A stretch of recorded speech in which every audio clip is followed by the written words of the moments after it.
Panay-panay na naman ang pagpapakyot ninyo dyan, Dorinel. Hindi talaga kayo makontento sa bahay.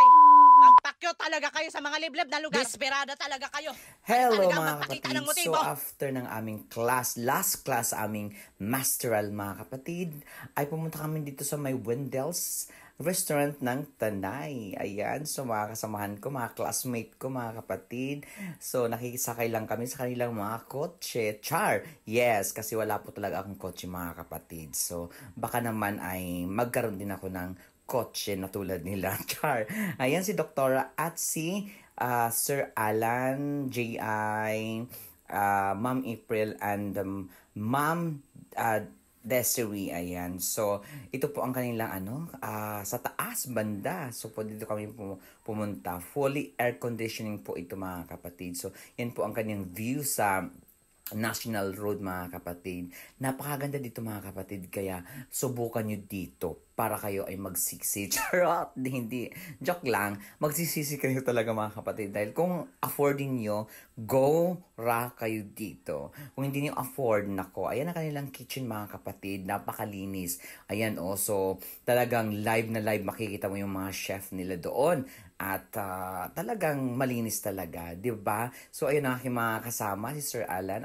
Ako naman dito ay habang nagvi-video mga kapatid, yung aking mga kasamahan ay nag-scan na sila ng kanilang order. Ayan naman po, sarap dito mga kapatid. Sobrang masasarap ang kanilang mga pagkain dito. Pero pricing nga lang mga kapatid. So, ayan ang kanilang inumin mga kapatid, di ba? Engkanto, di ba? So, magiging engkanto ka talaga pag ininom mo yan. Charot! Charit lang mga kapatid. So, yan ang aking order. Ang mahal, tingnan mo, 550. Ayoko sana i-order, kaso si Sir Alan sabi niya, i-order mo na yan. Ako na ang bahala. Ay, nako, Sir Alan. Thank you so much. So, ayan si Sir J.I., ang taga-lista. Ayan, dumating na po ang order ni Doktora at si Ma'am Desiree. Diba? So, ayan ang aking order mga kapatid. My favorite ever. Alam mo mga kapatid, this is my first time na makatikim ng ganyan na mamahaling pusit. Ang sarap niya. Alam mo, hindi siya masyadong luto. Yung sakto lang siya na ginrill niya. Ang sarap. Talaga, 555. It's so expensive.